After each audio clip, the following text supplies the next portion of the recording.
This show is sponsored by Realtor Cynthia Baer, Putting Down Roots. Visit your in-town real estate specialist in Atlanta at cynthiabaer.com.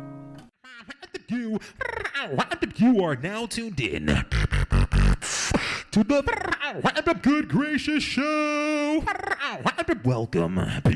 Howdy, good gracious family. It is Thursday, February 21st. I know, horrible dateline, missed that Monday, but you know, that's the way it is. This is Boyd Baker, your Southern host of this altogether fabulous Southern Creatives show on music, arts, and changemakers. Had a terrific live show with a huge turnout on the 9th, so a couple weeks back at a neighborhood church, and it was really fantastic to see so many great people come out and support the arts and get some good comedy and some good music and some wonderful stories and people just doing good stuff. I mean, it builds community when you do that. Get out together and see some amazing talent and realize that the South is as talented a place as anywhere else in the world. So anyway, I want to thank everybody for coming out to that show. But this episode that is coming right here is me sitting down with fiction writer Brian Kirk, and talk about the genre of, horror or suspense or gothic writing, whatever you want to call it. I think it's got a bad rap in a lot of ways.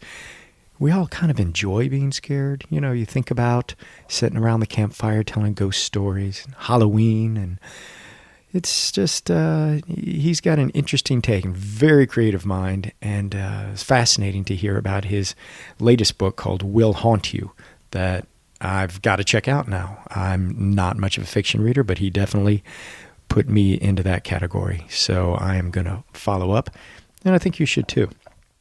Also sat down with musician Morgan Rowe and just had a really good chat about her experiences as a songwriter,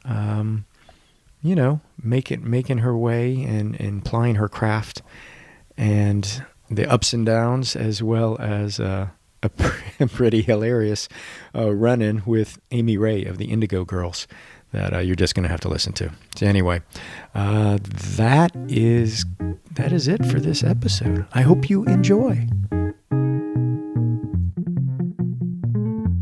My name is Morgan Rowe, and I'm a singer-songwriter. And how long have you had that moniker of singer-songwriter? Gosh, that's pretty good. Since the mid-90s. Mid-90s I started writing tunes, so about then. Did you dream of hitting the open road and being full-time, or was it just a passion? Of course I did. It was a big deal. I mean, I think that everybody who's a good songwriter, which I think I'm a pretty good songwriter, but I think everybody has that dream. I mean, I think even as a kid, I used to stand on the porch with a broom and sing, to the top of my lungs, whatever record might have been on. So, was singing your thing at an early age? Yeah, early age, yes. Mm-hmm. And so it's never been a problem. Never been a good problem with the transition to actually then playing and singing. No, that wasn't a problem. I just couldn't do it and play drums at the same time, because I played drums for all growing up and into college and everything. Come on. Other people have done it. Phil Collins. Who could fall into their footsteps? Who can fall in there? I couldn't do it. I couldn't do it. I don't say how you could anyway. I mean, drumming alone looks so complex. It is complex, depending on what you're doing. But I mean, and there've been some really good ones out there who have been able to, who still do it very well. Not I. Just not you. No. But I do still play drums from time to time. I have a electric set in the house that I play, so I still keep that up. Is that just kind of just to work out the kinks and just say, it's great to come home and bang stuff. Yeah, when you're mad at somebody, it's like, let's do some drumming. Absolutely great. Oh, so what got you into songwriting specifically? Is it a passion for writing, or was it just you wanted to make music?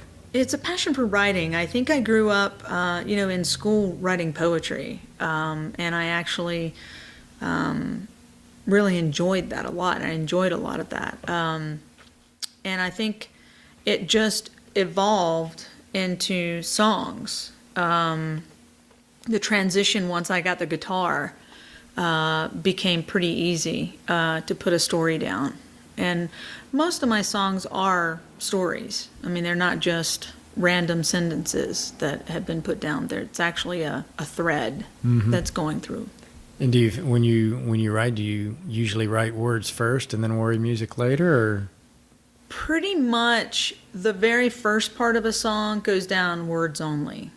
And then I have to find the right melody with it, and then from that point I can carry it all out. So, but from that point it happens together. But it doesn't happen that you're just struck with some musical thing and you go, oh man, I've got to write the words to that. No, or do you just save it until you have the right words? Well, if you're referring to like when there in 1999 when there was a fire up in Worcester, Massachusetts, I read an article in the New York Times about that and about the 6 firefighters that were killed, and I wrote a song that day from that. It's called 6, but so sometimes that happens, but not very often. Yeah. Not very often. It's mostly just random stuff that comes out. Yeah. Well, what do you find the biggest challenge with being a singer-songwriter here in Atlanta? Atlanta's very hip hop. The music scene is not as good as it was in the early 90s for singer-songwriters. I mean, there are a lot of venues to play, but because there are so many of us singer-songwriters, it's a little more difficult to get in. So, do you think there, I mean, I guess maybe I don't understand, but are there a lot of venues for singer-songwriters? I mean, there's a lot of bars and restaurants. There's not a lot of good singer-songwriter venues here. There are a few. Right. I would name several of them, just within walking distance of here, but, I don't think that, Eddie's Attic was the great place to go hear a singer-songwriter play. And it still is the best place locally to go see a singer-songwriter play. When I lived in D.C., there were so many more places, and honestly, it was a bigger scene up there for singer-songwriters. Would you say that they were similar clubs to like Eddie's, but multiple ones around? Yeah, kind of and thing? a little bit larger. Some little, some of the seatings were 750 seats. Wow. The Birchmere, which is one of the premier places up there, and that is like a singer-songwriter's, that's huge. big though. deal. Yeah, I opened for 2 people there, and I thought I had died. And I'll tell you a story real quick. Yeah. We were in the green room, which is where you go, and I'm sitting there on this green couch, and I'm like thinking to myself, Emmylou Harris sat on this couch. I'm thinking Sean Coleman sat on this couch. Through my mind, all these people that I admire and just think of. Yeah, no pressure. Were sitting on this couch, and I'm just like, I'm going to play this venue. There's going to be 750 people. Oh my God. But it's such a wonderful feeling when you can look in the audience and people are listening. Yeah. And they're relating to the story that you're telling. There's just something about that can just make the night just go so smoothly. Yeah. What do you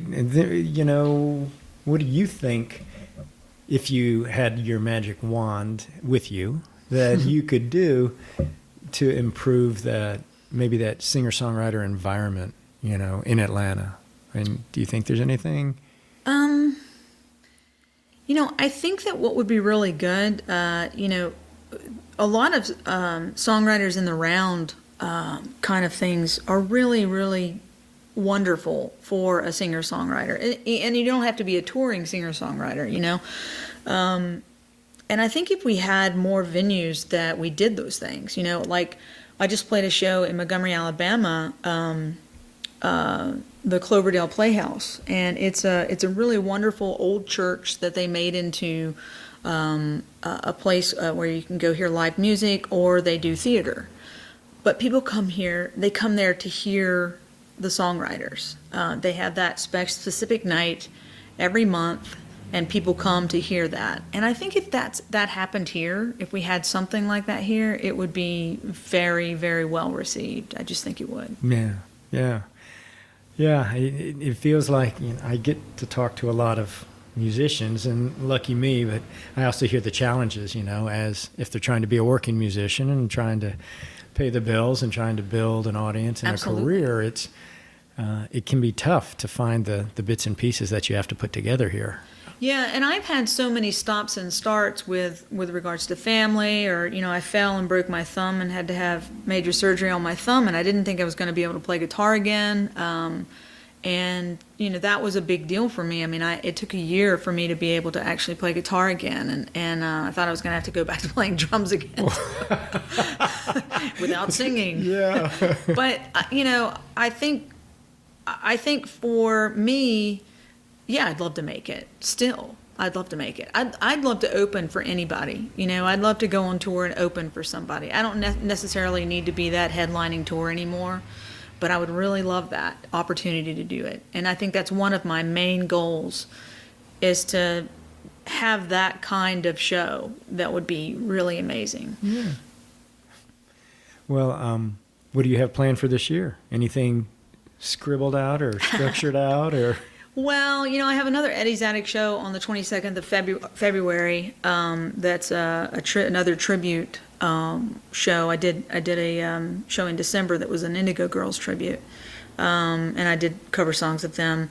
I'm not necessarily the best cover artist, because I write my own stuff. I never ever learned other people's music. You didn't use that as a tool to I didn't. improve yourself? I just wrote, Oh. and I just wrote and played. Wow. Yeah, That's kinda rare. It's very unique, and I'm sort of at a disadvantage because of that.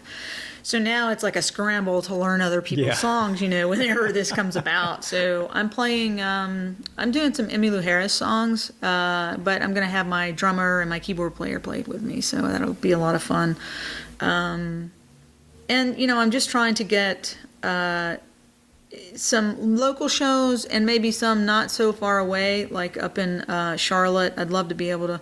I've reached out to the people at Evening Muse, trying to get a show there. Tucker Brewing Company, just a lot of little places that people would come out to listen to my music. Yeah, yeah. That's. I mean, as a working musician, that's a lot of people don't think about the business side of the business.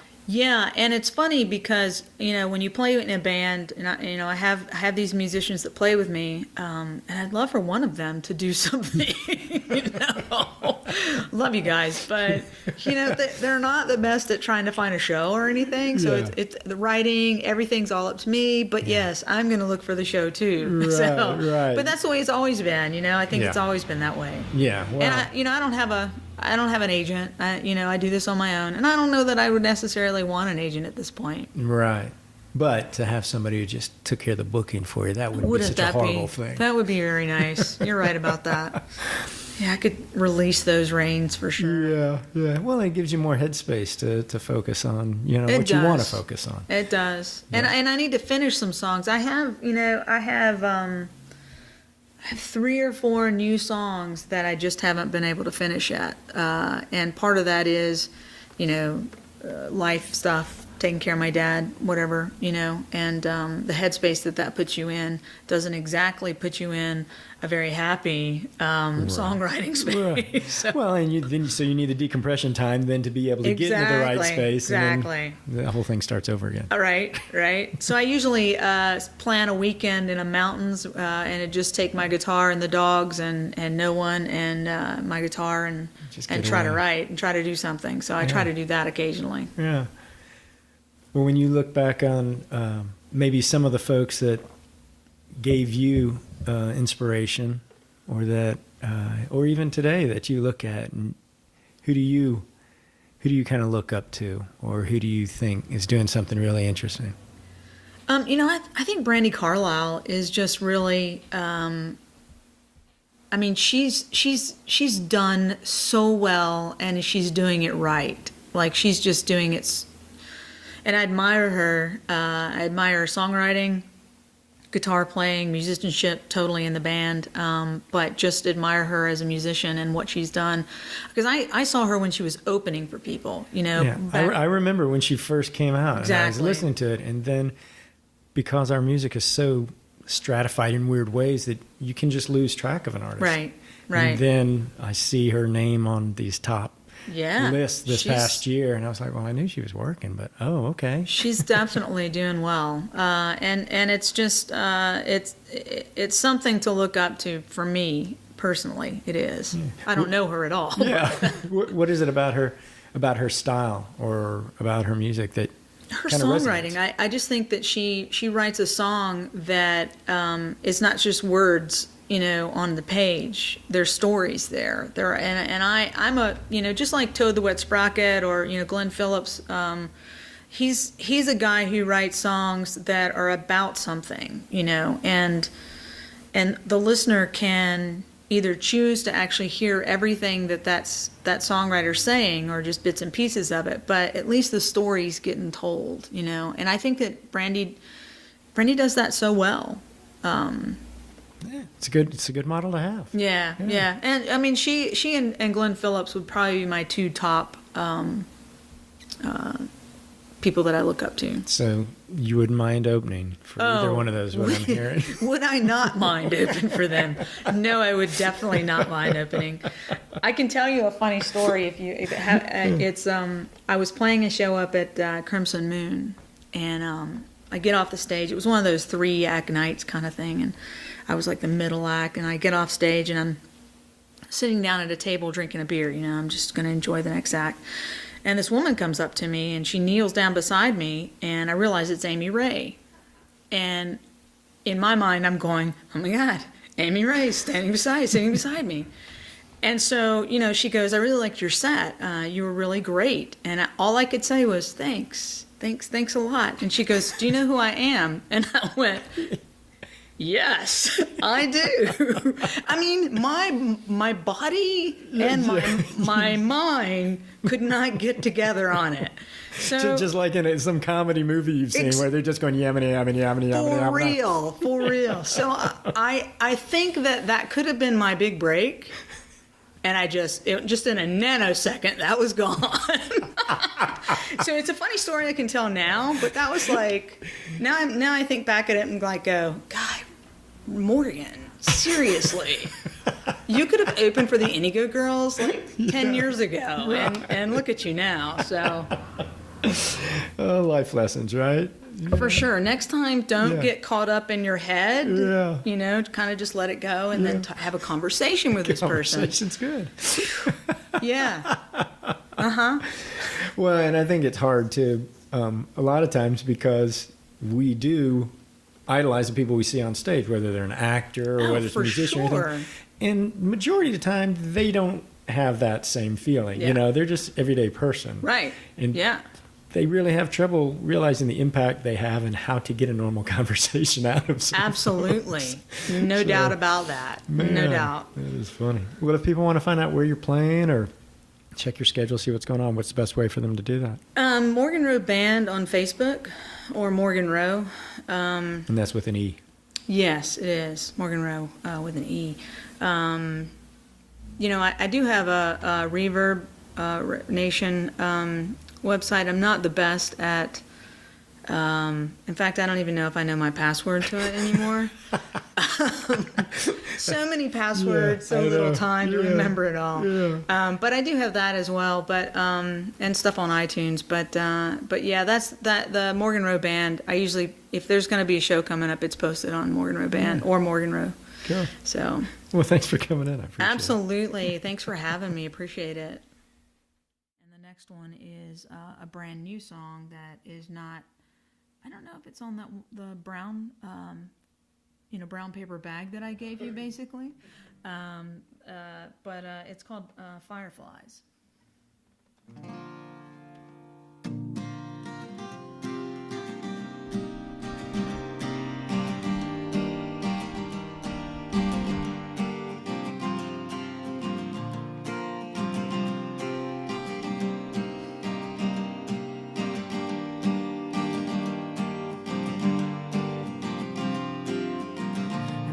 catching fireflies all night, holding close to light, so you can see me. We have never met before tonight, but I think we'd be good together.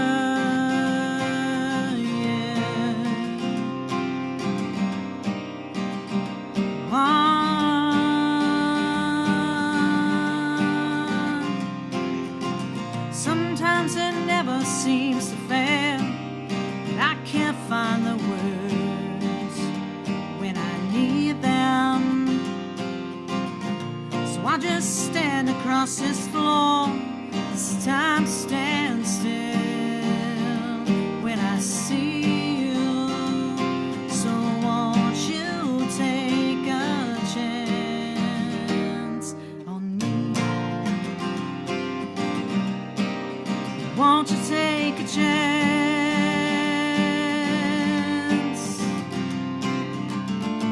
How much longer before you find me here? Don't be afraid. And if there's half a chance in your eyes, won't you look my way? Look my way tonight. Won't you take a chance?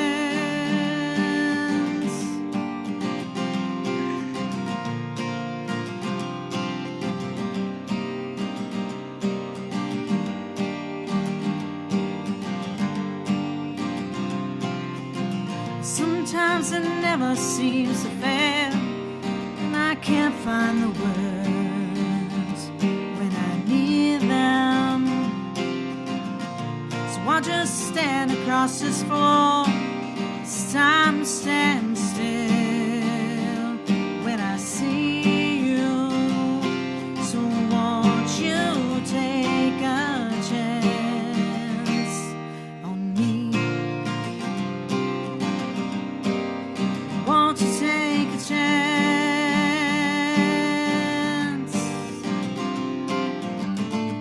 How much longer before you find me here?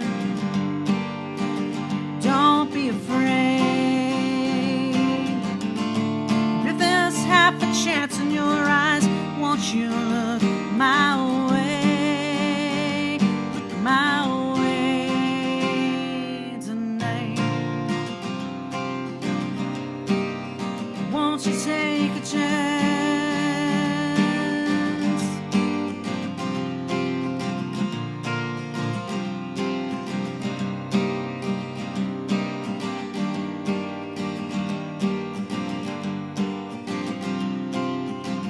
Been catching fireflies all night, holding close to light, so you can see me tonight.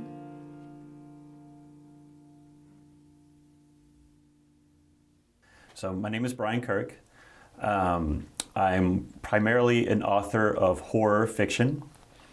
I also do freelance for marketing and advertising. I used to work in an ad agency.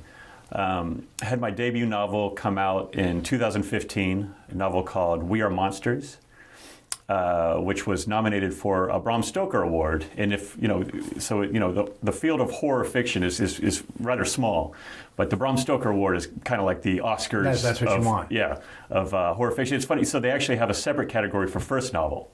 So this was nominated for Bram Stoker for first novel because you can't expect someone's first novel to compete with Stephen King's 50th novel. Right. Well, that's kind of a nice leveling of the playing field. I think it makes sense, yeah. And actually, it's interesting because the first novel tends to be one of the ones that people pay the most attention to because it's kind of like, I don't mean this for myself, but it's kind of like a rising star kind of thing. And it's awesome, and you can only win it once. Right. So, so that was neat. And then I've had work published in multiple magazines and anthologies, which have done well. And then I have my second novel coming out in March of this year, which is another psychological horror novel called Will Haunt You. Well, now let's backtrack a bit here because Sure. I'm curious about this. So with the Bram Stoker award, is that something you knew of just because of your passion for the genre, or did you gain a passion for the genre after you said, well, maybe I could put a book together? You know what No, I mean? I had a passion for the genre when I was, in elementary school. It's just the way my imagination works. So the minute I learned how to read, the instant I learned how to read, I knew that's all I'm something gonna that read. just opened up inside me. You know what I mean? It was just I can't get my kids to read. You know what I mean? They have to read 20 minutes a day. You know, Right. and they just they're kicking and screaming the whole time. I brought my lesson books home. Like I just as soon as I learned how to read, I didn't want to do anything else. Yeah. And while I wasn't reading horror fiction at the time, as soon as I found things that frightened me, I knew that was my area of interest for whatever reason. Was that from your recollection, did that begin with like campfire tales around A Halloween? lot of or- campfire tales. Loved Halloween. Do you know what it was? It was Michael Jackson's Thriller. Oh, so you saw I that? saw Michael Jackson's Thriller, and it scared me. It was such a primal scare. I will never forget that feeling. Yeah. And I was like, it was the most intense feeling I'd ever experienced. And I just I was so fascinated by something that could make me feel that strongly. You know what I mean? And I've just always been, and so I've been mesmerized with it. And for whatever reason, it's, this is kind of going off on a tangent, but what's interesting about if you meet a horror writer, and this is obviously a generalization, but it's a true one. They are some of the friendliest people you'll ever meet in your entire lifetime. They're so generous, they're so positive, and they're so and you would never think that. You'd think that we're all wearing, you know what I mean? They're all very dark and gothic. So I think there's this weird kind of a polarity that you see in everything, the yin and the yang. You know what I mean? So it's like if you meet typically the generalization around comedians is that they're the ones that are very morose and very depressive in real life. You know what I mean? But they're the ones making everyone laugh. So the horror. So for whatever reason, I've always been very optimistic. I've always been very positive, and but but that's the opposites. That's my shadow side. Well, but I think that's also, like you said, it's the yin and yang, and it's having a place for that darkness that you actually have an outlet and you release it, where most people kind of keep everything together. They're an accountant, but they're really, they desperately want something else, but they haven't found that release so that they can kind of come into balance. That's incredibly important, because I self-sabotage in big ways if I don't have the release. Oh gosh, we all do on some level. Right. Well, so did it take then? I'm guessing you just started reading whatever you could as a kid, and yes. Was it more the classics that got you, or was it more comic book fanfare? It was actually Choose Your Own Adventures was what I read as a kid. Those were my favorite books reading as a kid. And then I got into science fiction, and then I would get into, I read Roald Dahl, who's still one of my favorite. Have you ever read Roald Dahl's adult fiction? He writes adult short stories. He did. I don't, and he's a horror author. I've read some of his stuff, and I don't know if I explored that deep. I can't remember. Do you remember the name of any of it? Well, so he has a collection, and I can't recall the names of specific stories. Yeah, because he used to have a TV show. Oh, I didn't know that. Yeah, no, there was a TV show, kind of like Alfred Hitchcock had his thing. Right. Well, Roald Dahl was a supporter, or it is his stories that dark, really deviant, twisted, great stuff. Some of my favorite stuff, but it's twisted as So is it more the psychological horror that gets you rather than the Frankenstein, Dracula? Well, that's that's the misconception. Well, so yes, I don't really. I'm not a big fan of the classic tropes. You know what I mean? Even though there's a great place for it, and people are always contemporizing those things. And I don't do a lot of graphic violence. You know what I mean? Everyone, when they hear the word horror, they think of movies. Exactly. When they think of movies, they think of slashy 80s slashers. You know what I mean? So immediately they're like, ooh. Yeah. And no, the thing that I guess the biggest reference point now is if you know Black Mirror. Yeah. So Black Mirror is basically the type of horror that I enjoy. You know what I mean? Without absent the technology. Even though some, you know what I mean? He's all when technology goes wrong. Right. I mean, but it's much more psychological, and it's much more, it just makes you, it's unsettling more than it is graphically violent or grotesque. Whereas American Horror Story, if you see that on, that's graphic, grotesque, disturbing. 100%. Yeah, there's And there's a huge spectrum. You know what I mean? That's It what is. people don't It realize is. too. There's Yeah. a huge spectrum for horror. Yeah. But yeah, so I was, it just grew. So then once I found Stephen King, that's when it all, that's when everything opened up. But every story I ever told, I mean, I have stories from third grade on. They're all horror stories. Every last one of them. You know what I mean? As inventive as I could come up with. Oh, yeah, everything. Yeah. No, I didn't write anything that it wasn't horrific. Period. You know what I mean? Were your parents concerned? Did they ever? Probably. You know what I mean? So you didn't get beat up on it. They didn't say, My teachers were. You got to stop it. So it depended on the person. There were. So I had a fifth grade teacher who was probably the biggest supporter. She would submit my work. She would submit my homework assignments to places for like contests and Right, stuff. like teen magazines and stuff like that. Yeah. Like I won a poetry award. I didn't even know she submitted it. She handed me she's like, "You won this." And that wasn't a horror story. That was like comparing a fall tree that was like a torch, but it's kind of like it burns. Yeah. And so I guess it's kind of dark. So been writing my so I learned about the Bram Stoker Award. Yeah. So before I ever thought about being published, that would even be something I would consider pursuing, I was aware of the Bram Stokers, and I would use that as a way to seek out new writers or work. And what you wanted to read. Correct. And what you wanted to say. Interesting. Yeah.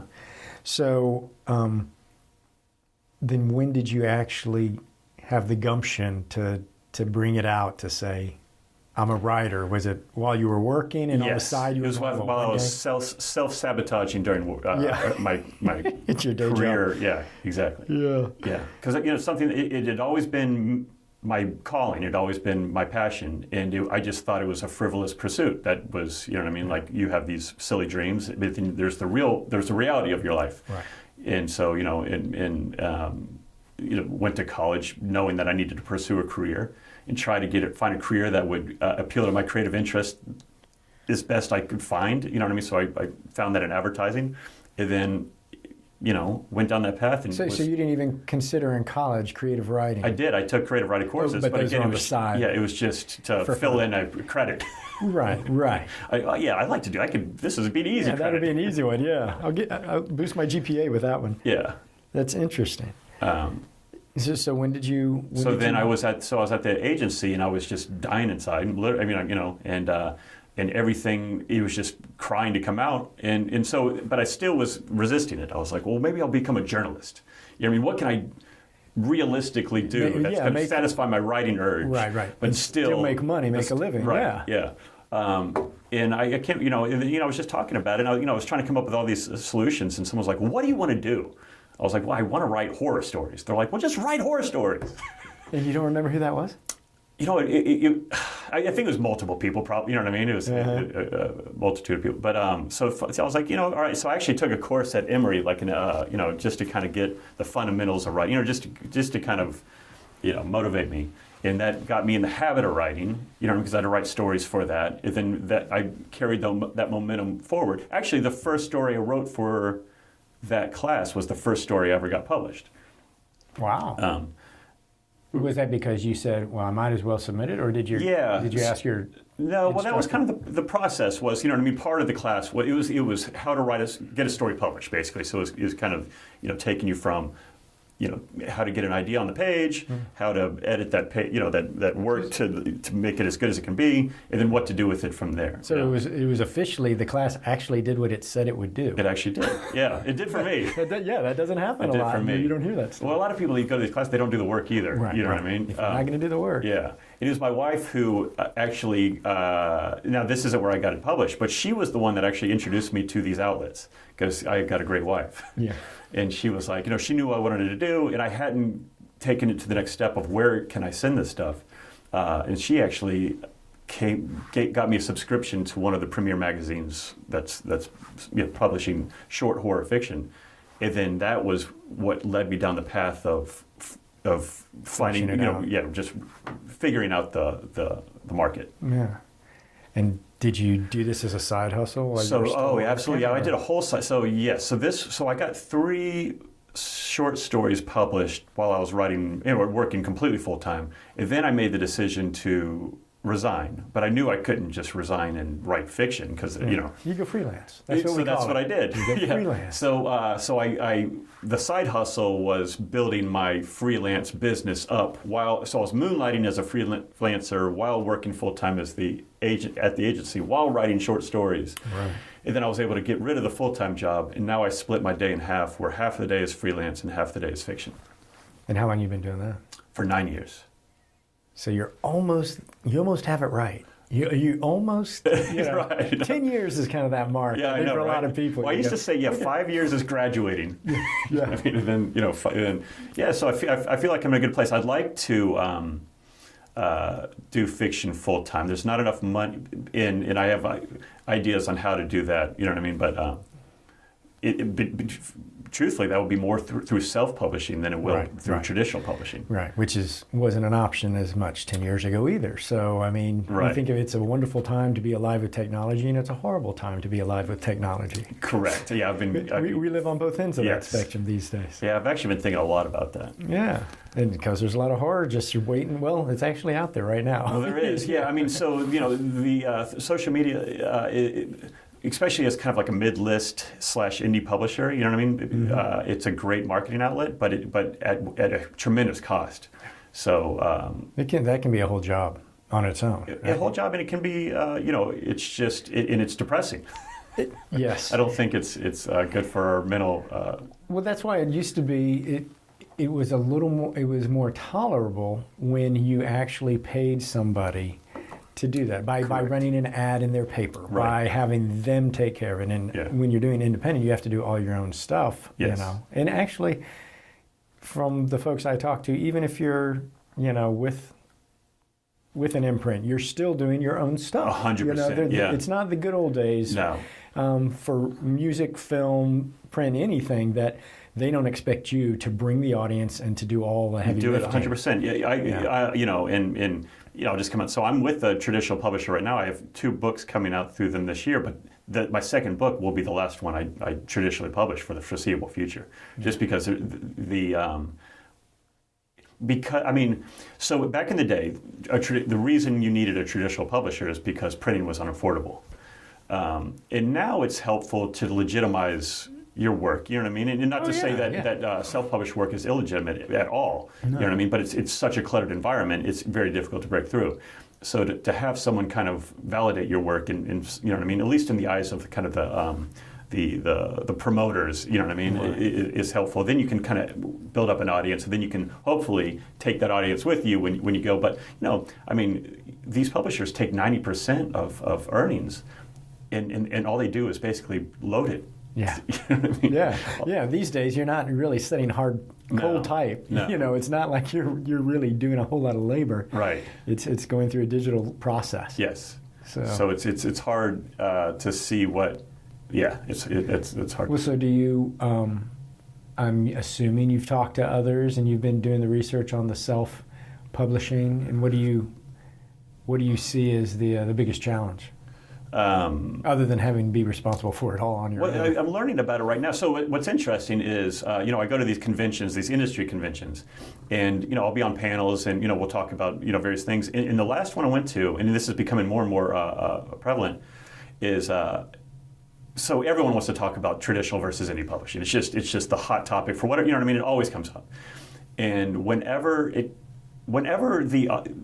on the panels I was on, whenever it would come, people would talk about authors making money. It was always self-published authors. That's the only people making any real money. You know what I mean? So it's, and that's not necessarily what I want. You know what I mean? Like I write for the exercise of writing. You know what I mean? And anything for the art. Well, I guess. Well, let me backtrack. So that obviously got me interested. So if I'm not really enjoying working with these publishers for various reasons, and there's no real potential to make kind of money, or there's equal potential in self-publishing. There's a lot of learning I want to do around it. But the idea I've come to, and this is something I haven't talked about very publicly, but it's a model that anyone should pursue, is I'm going to be launching a publishing company that's owned by a cooperative of authors. So basically, I want to empower the authors, you know what I mean, to have we take control over our creative product, and in doing so also reclaim the majority of the earnings that product makes, right? So so right now, as when someone goes to self-publish, they're an individual, you know, they're their own company, Right. and they have to you know, handle all the expenses, and you know what I mean, they have to build their own audience, they have to do all the work. If I were to partner with 12 authors, just to keep that simple, we could use economies of scale to drive down the cost of the publishing services that we all use, and then we could all combine our audiences to promote one another's work, and we could use this publishing platform as a mechanism to self-publish through. Right. So, you know what I mean? You're getting crazy, man. You're going back like 60s and 70s. I know exactly where you're headed with Everything this crazy. circles around, yeah, man. it does, man. The good ideas do. Yeah.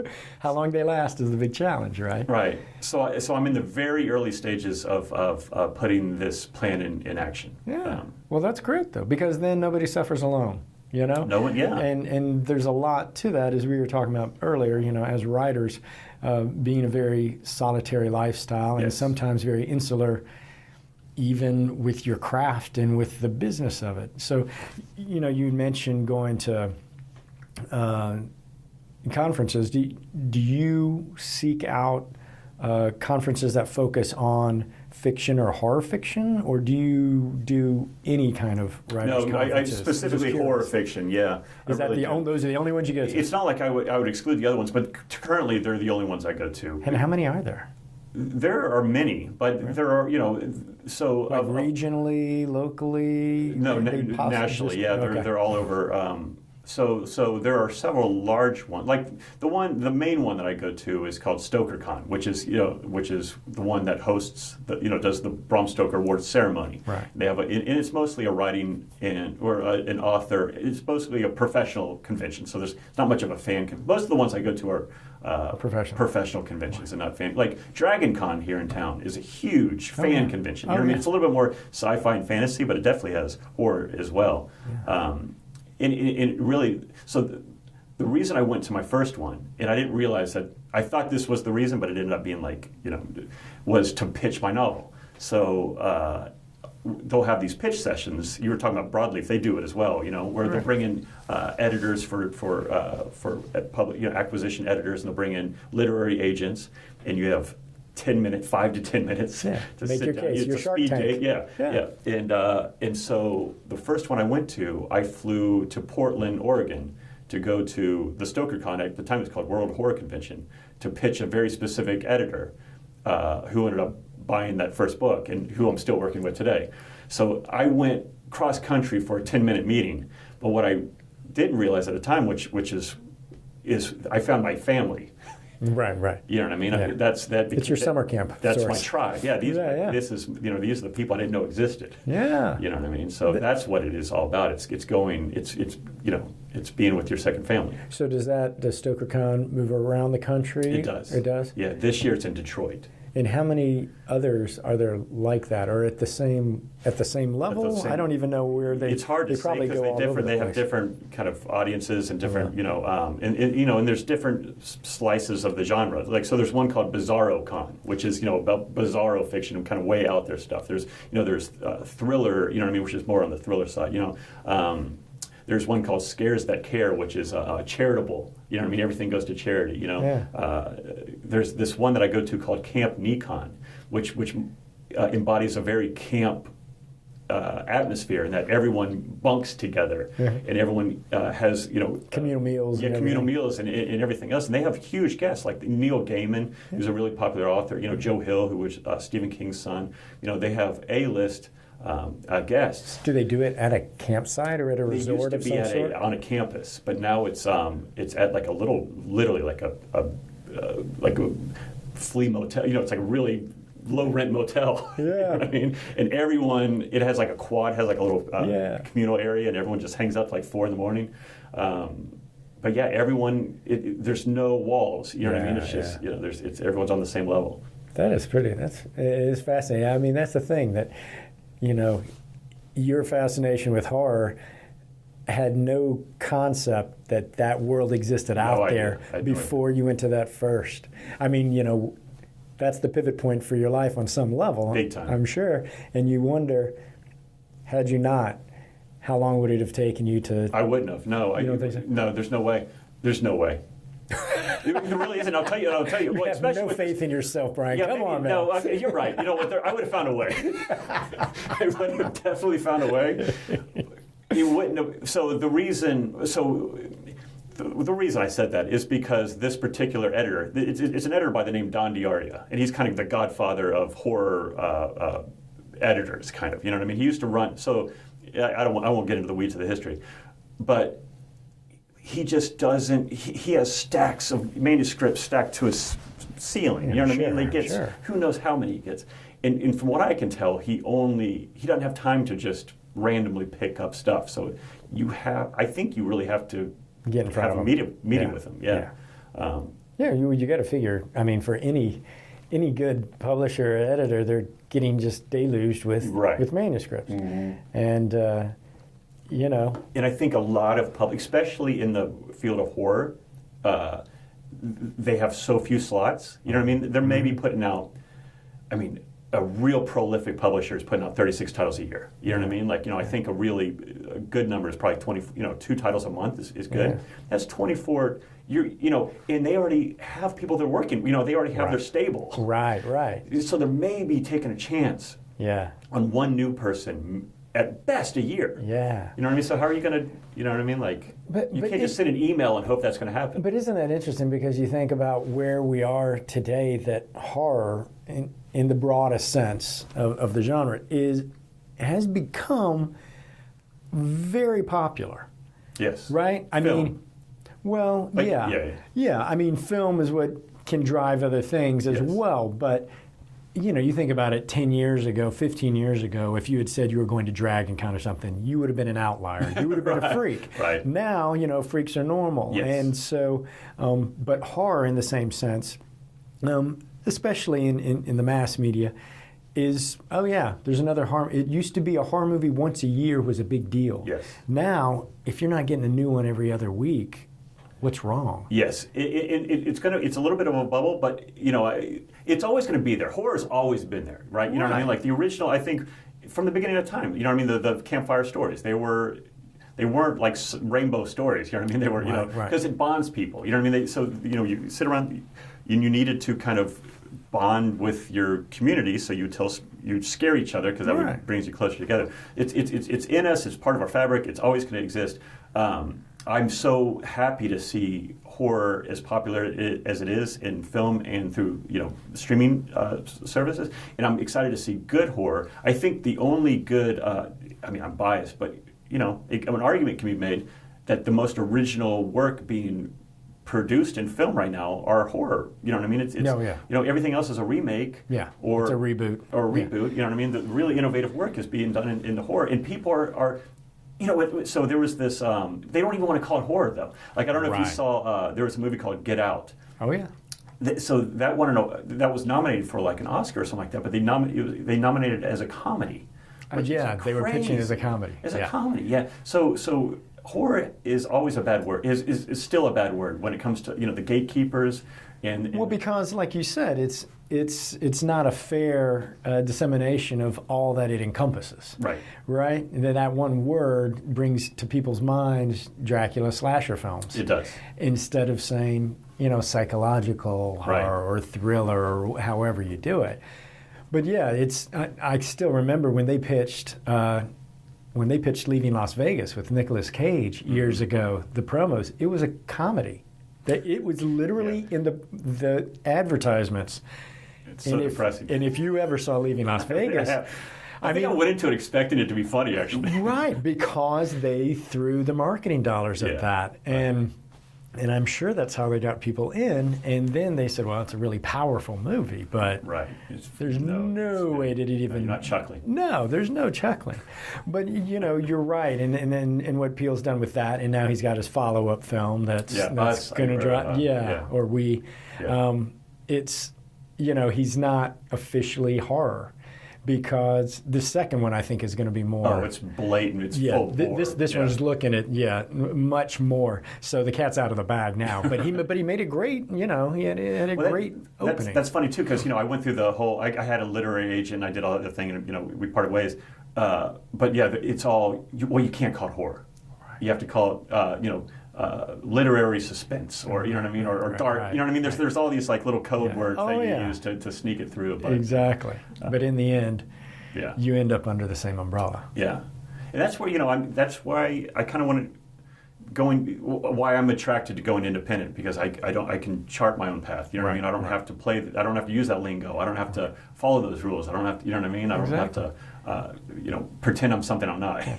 So with your writing, you say it's not monsters necessarily. What do you, if you try to sum up at least what you've already written, maybe not where you're headed, but is it more of the darker demons we have inside us? Yeah, it's very much human demons. Yeah, our inner demons and our, you know what I mean? Our so my first novel, We Are Monsters, it basically is about, the general premise is there's this psychiatrist who's creating an experimental cure for schizophrenia. His brother's schizophrenic, so and he always had this motivation to kind of treat his brother and cure his brother. And then it has a side effect that causes people's kind of prior traumas and inner demons to manifest into the material world. So they start to live this world kind of created by the rules of their subconscious that has all the dreadful things that they've bottled up inside being released. And while there are some horrific elements to that, it's very much what, just dredging up what we all bottled up. You know what I mean? So and with that, my aim was really to cast a compassionate eye on the mentally ill, because oftentimes they're demonized. And talk about what was the show you were talking about? They did a season on Asylum. Horror. Yeah, American Horror Story. Yeah, and it was that was that was the opposite of what I was looking to do. You know what I mean? In mine, it was really the doctors who kind of had the demons and the issues that they needed to resolve. You know what I mean? And the patients were just living authentically. Right. You know what I mean? They didn't know they were bad. Yeah, we're the ones that cast this judgment on that. You know what I mean? But they're just being them. You know what I mean? They just have disorders and different. Yeah, we've always they've always been portrayed almost as like is deviant or criminal. You know what I mean? And happy to be that way. That's the thing. I guess, or delighting in their, Yeah, we're driven to be that way, and we're going to keep on. We have no desire to diverge from this path. Yes, right, yeah, yes. So my book aimed to humanize, those people, and I think in some level successful. I've had people reach out to me. I had one person write me and say, I've always given money to homeless, but I've always avoided people that look crazy, because I didn't, what good is it going to do them? And this person was like, now I make a point to only give money to people that seem, because they need it more than anyone else, and what I mean. I see them as people. Right. And then I had a pharmacist say, this really changed my outlook on my profession, because I've always just kind of pushed pills without really thinking, what am I? Yeah. Why do people need these? What I mean? How am I helping them, and how can I help them better? So that was really gratifying. That's got to be gratifying. That's what you want. You hope that with your art you can, get change going in a positive direction. Yes. So did you have that concept? Was that eating at you for a long time?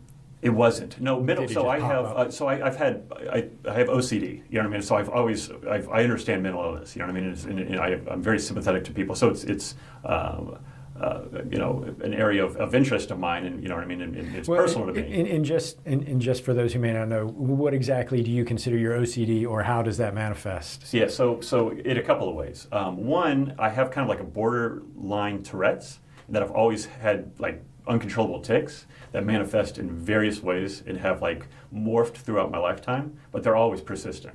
You know what I mean? Really? So yeah. So I used to hum kind of. In fact, that was I used to get in trouble. At school, yeah. Because I couldn't Who's stop making humming. that noise? Yeah. I used to repeat things. So it's like if I was watching a TV show and actually my stomach's grumbling. I don't know if I got. Yeah. Don't worry about it. So if I was watching a show, and let's say a character would say something like, "Hey, let's go grab a pizza," I'd be like, "Let's grab a pizza." Yeah. Well, it's like the character Brick on there's a TV show. Okay. I don't know if you've comedy with they've got a son that he'll watch that and he'll go get a pizza. Yeah.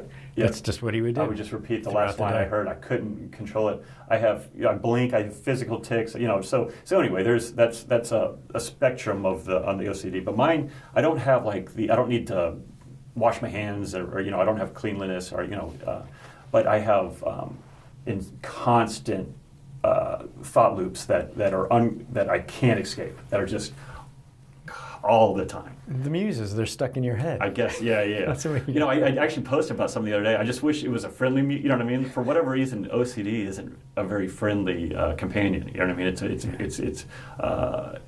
always trying to tear you down for whatever reason. You know what I mean? And you just, you learn to. So anyway, that's how my.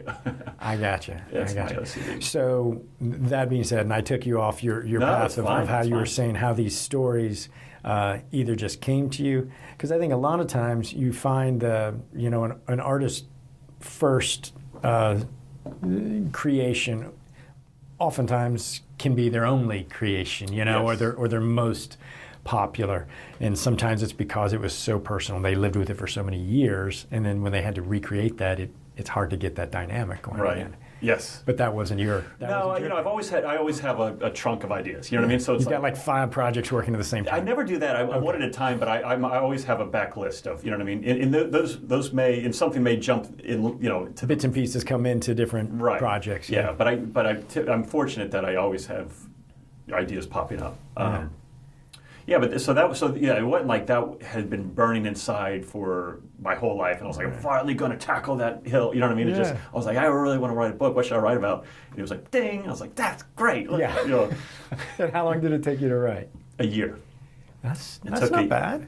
I went after it. It was a hard year, though. I had talk about the OCD. So the mountain was writing a book. It didn't matter what the book was. This had been my dream since I was 5 years old. Really, it was the thing that I really felt called to do.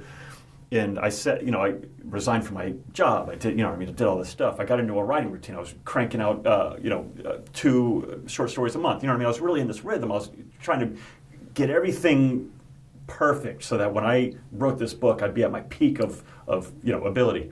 And I had like a nerve in the opposite half. I built it up too big, and my OCD came out, and I got really depressed, and I felt like my abilities left me right at the time I needed them most. Wow. So I had a crisis of confidence at the very early stage of the book, and it was a mess. I was a mess. Like I was having panic attacks. It was